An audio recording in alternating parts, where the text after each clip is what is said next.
तो ये topic RBSC में कक्षा 9th में भी है, कक्षा 10th में भी है और कक्षा 11th में भी है, ठीक है। लेकिन मेरा जो फोकस है वो स्पेशली 10th के लिए ही रहता है वीडियोस वगैरह में। तो लेकिन इस बार जो टॉपिक है ये तीनों में, वैसे लास्ट टाइम पे जो टॉपिक था वर्ब वो भी लगभग तीनों क्लास से रिलेटेड था।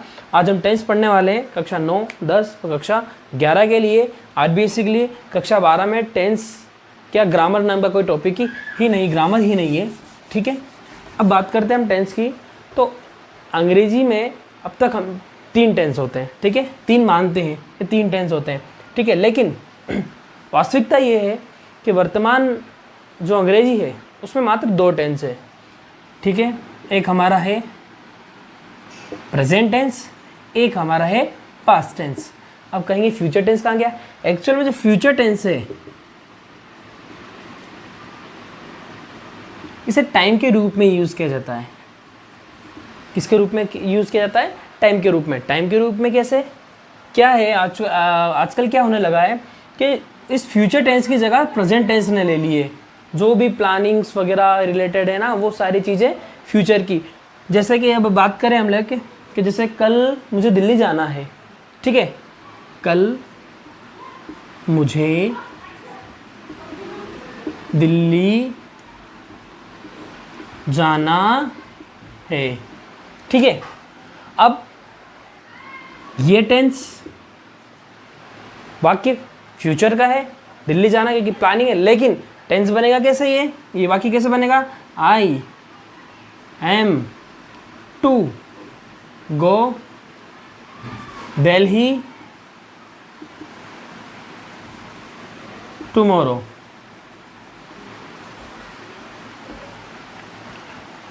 ठीक है। अब आई एम टू क्यों? जब जाना, आना, खाना, मतलब ऐसी जो प्लानिंग हो आपकी, नेक्स्ट मुझे ये करना है, मुझे वो खाना है, मुझे वहाँ सोना है, इससे रिलेटेड ऐसी चीज़ आती है तो उसे आई एम टू के साथ फिर वर्ब को जोड़ा जाता है, फिर फ्यूचर को व्यक्त करता है, मतलब टाइम शो कर रहा है, ठीक है। एक और देखते हैं हम, जैसे कि मैं थोड़ा सा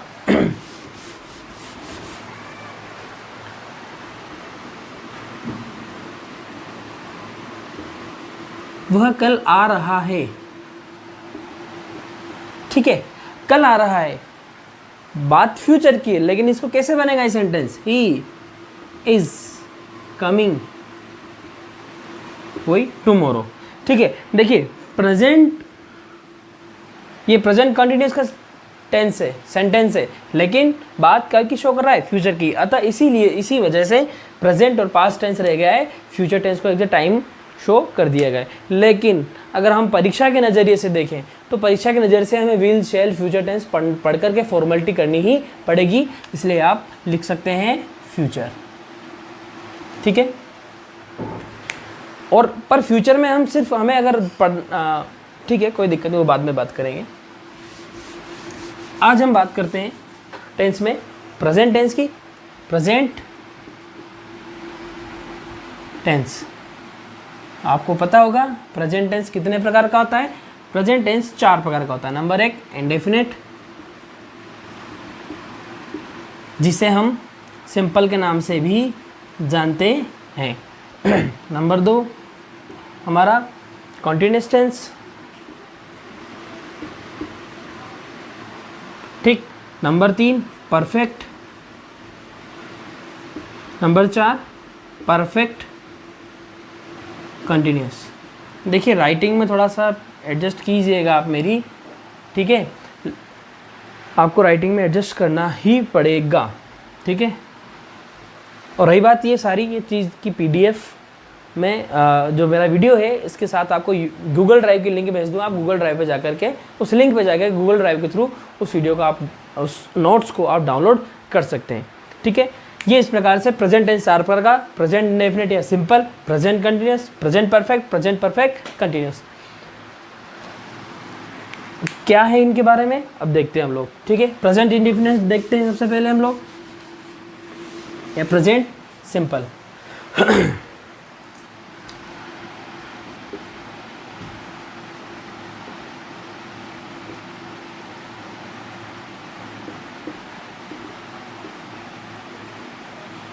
सबसे पहले हम देखते हैं इसका अर्थ। अर्थ क्या है इसका, ये है क्या चीज़। देखिए, किसी कार्य या घटना का वर्तमान में घटित होना बताता है, वर्तमान काल में घटित होना बताता है, लेकिन वह जो घटना है वो नियमित रूप से घटती हो। ठीक है, किसी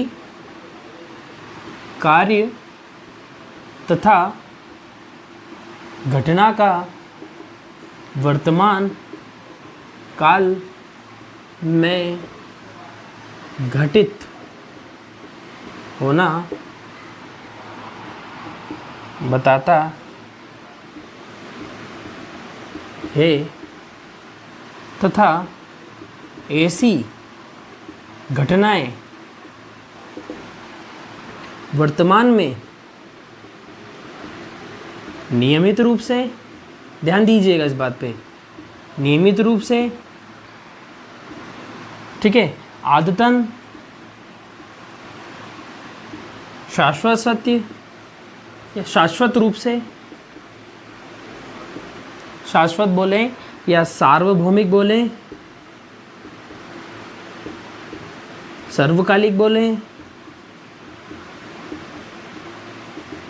रूप से घटित होती है। ठीक है, पूरे इसमें सिर्फ आपको क्या याद रखना है, आपको याद रखना है नियमित रूप से, आदतन रूप से और शाश्वत रूप से, सार्वभौमिक रूप से। वो एक बार उदाहरण से समझते हैं, जैसे ही टेक्स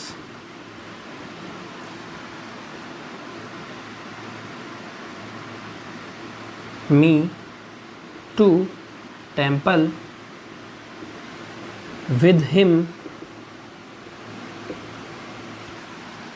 एवरी डे। ठीक है, डॉग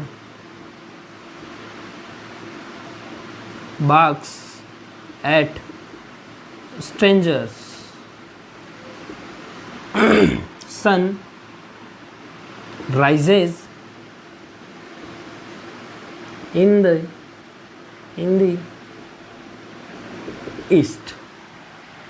देखिए, ये टैक्स वह मुझे ले जाता है, टैक्स मी वह मुझे ले जाता है, टू टेम्पल मंदिर को, विद हिम उसके साथ, एवरीडे प्रत्येक दिन, यानी नियमित रूप से ले जाता है। ठीक है, डॉग बार्क्स कुत्ते भौंकते हैं, कुत्तों की आदत है, कुत्तों का एक व्यक्तिगत व्यवहार है कि वो अजनबियों को देख करके ही भौंकते हैं। ठीक है, सन राइजेस सूर्य पूर्व में उगता है, उगता है तो उगता है, ये नियमित रूप से काम होता है, शाश्वत है, सर्वकालिक है। अतः ये जितने भी कार्य हैं ये क्या होते हैं, प्रेजेंट इंडेफिनिट या प्रेजेंट सिंपल के वाक्य होते हैं, इस सब तरह के। देखिए, प्रेजेंट टेंस सिंपल का वाक्य हमारे परीक्षा में ज़रूर आता है। अब परीक्षा में कैसे आता है कैसे नहीं आता, वो टेंस, ये प्रेजेंट टेंस पूरा होने के बाद में फिर चर्चा करेंगे। ठीक है, इसको देख लीजिए आप एक बार।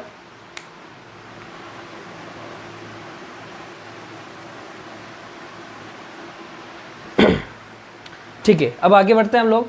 हमने देखा अर्थ, अब हम देखते हैं इसकी पहचान कि इस टेंस की पहचान कैसे की जाती है, हिंदी सेंटेंसेस में इसकी पहचान कैसे की जाती है।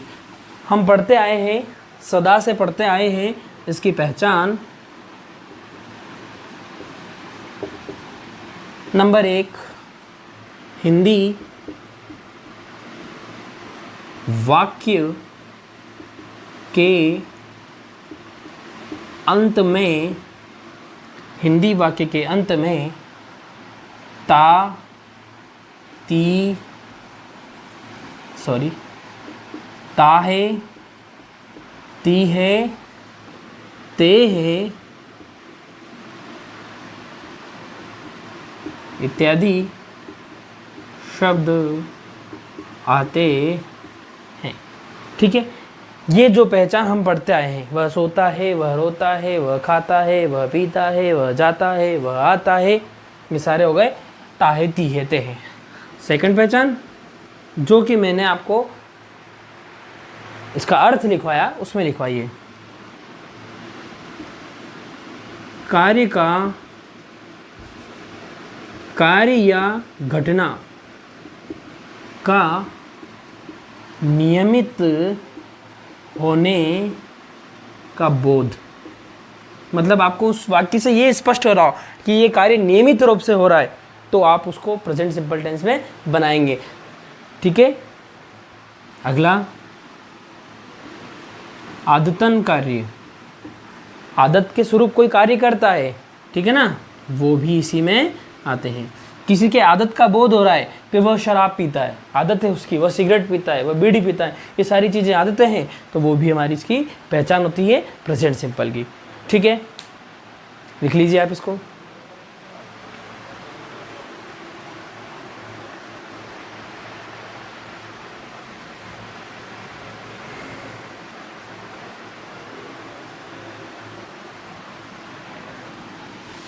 ठीक है, आगे बढ़ते हैं हम लोग।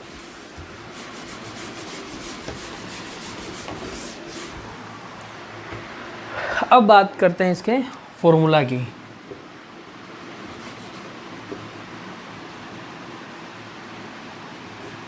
सूत्र अफर्मेटिव, सिर्फ हम अभी अफर्मेटिव की बात करने वाले हैं।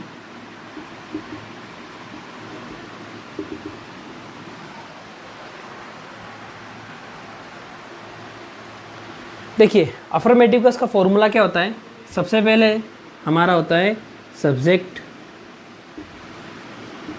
फिर इसके बाद हमारी आती है वर्ब आती है, फिर यदि आवश्यक हो तो हमें एस या ईस या IES लगाना होता है।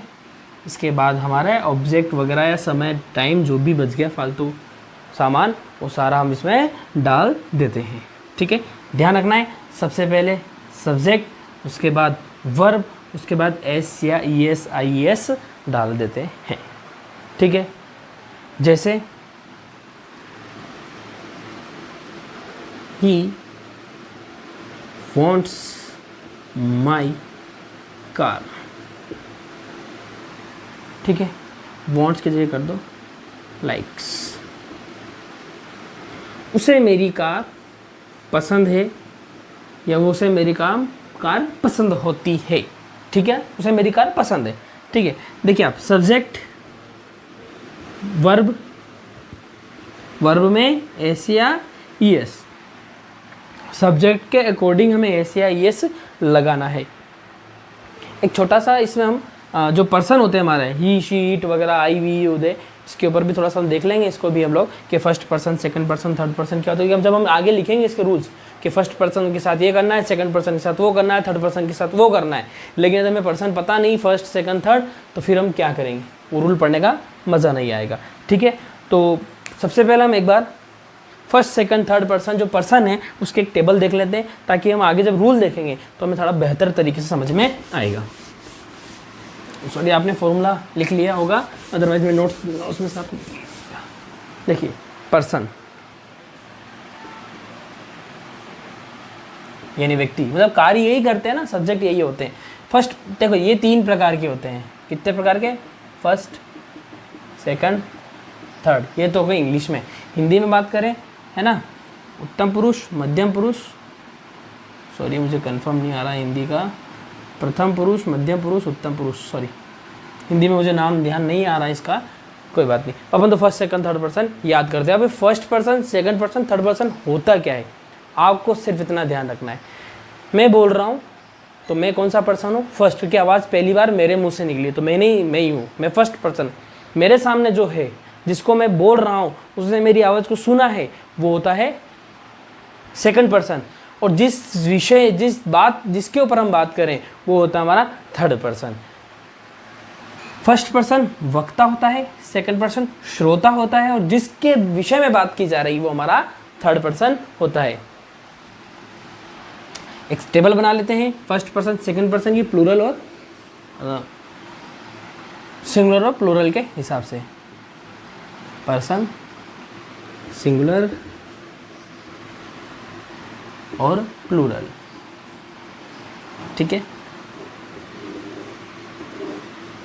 फर्स्ट पर्सन, देखिए फर्स्ट पर्सन फर्स्ट होता है आई, फर्स्ट पर्सन मैंने बोला ना तो मैं फर्स्ट पर्सन।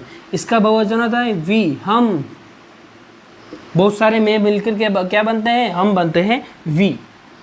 कि बहुत बेसिक पर बहुत इंपॉर्टेंट चीज़, इसे याद रखना बहुत जरूरी है। सेकंड आता है हमारा सेकंड पर्सन। सेकंड पर्सन होता है यू, तुम, आप। अंग्रेजी में यू ही बोला जाता है, चाहे बड़ा हो चाहे छोटा हो, उसको अपन यू ही बोलेंगे। लेकिन हिंदी में हम सम्मान स्वरूप छोटे वाले, हमारे साथी बराबर वाले छोटे वाले को तू तुम करके बोलते हैं, लेकिन बड़े हमसे जो बड़ा है उसको हम आप करके बोलते हैं। लेकिन इंग्लिश में सभी को यू। इसका बहुवचन भी यू, एक होगा तब भी यू, बहुत सारे होंगे तब भी यू। कोई तुम, आप सब, आप सभी, जो भी है, ठीक है ना, तुम सभी, आप सभी वगैरह वगैरह, ठीक है ना। ये हो गया सेकंड पर्सन। फिर समझते हैं इसको। फर्स्ट पर्सन बोलने वाला, सेकंड पर्सन सुनने वाला, जो सामने बैठा है वो सेकंड पर्सन। और जिनके बारे में बात हो रही है दुनियादारी, वो दुनियादारी हो गई थर्ड पर्सन। देखिए सबसे पहले ही, शी, इट, किसी का नाम, राम, श्याम, मोहन, सोहन, सुरेश, कुछ भी। अब ये ही, इन सभी के जो अर्थ होते हैं, इन तीनों का जो अर्थ होता है, इन तीनों का अर्थ होता है, अर्थ बाद में लिखेंगे, पहले लिखते किसके लिए यूज होता है। ये किसी लड़के के बारे में बात हो रही है। देखा जाए तो ये सारे के सारे ही प्रोनाउन है, ठीक है ना। ये किसी लड़की के लिए प्रोनाउन है, उस लड़की का, ये लड़की के लिए प्रोनाउन क्या यूज किया जाएगा, शी। इट किसी निर्जीव वस्तु के लिए या किसी जानवर के लिए हम क्या क्या यूज करेंगे, इट का। नेम, नेम आप जानते हैं, राम, श्याम, मोहन। तो देखिए नेम तो नाउन है, लेकिन इस नेम की जगह हम ये यूज कर सकते हैं, ये यूज करते हैं, ये सारे क्या है, प्रोनाउन है। लेकिन इन सभी के लिए बहुवचन में जो यूज करेंगे वो है दे। इसका हिंदी अर्थ है वे। बहुत सारे हैं, उन सब के लिए दे, चाहे वो ही हो, चाहे शी हो, चाहे गधे हो, चाहे घोड़े हो, चाहे राम हो, बहुत सारे राम, मोहन, सोहन सब एक साथ खड़े हैं, तो उनके लिए दे यूज किया जाता है। लिख लीजिए आप इसको।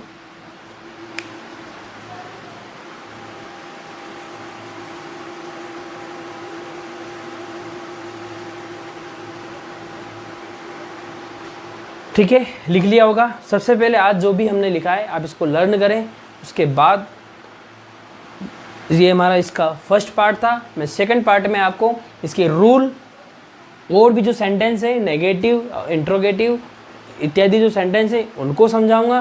किस प्रकार से हमारी परीक्षा में प्रश्न पूछा जाएगा वो समझेंगे। मैं कम से कम इसको 2 से 3 पार्ट में लेकर आना चाहता हूँ, ताकि आप भी लगातार पढ़ते पढ़ते बोर ना हो। छोटे छोटे वीडियो और आराम से पढ़ते चलें। इसको आप अच्छी तरह से पढ़ लें, अच्छी तरह से याद कर लें। उसी के बाद अगर हम रूल पे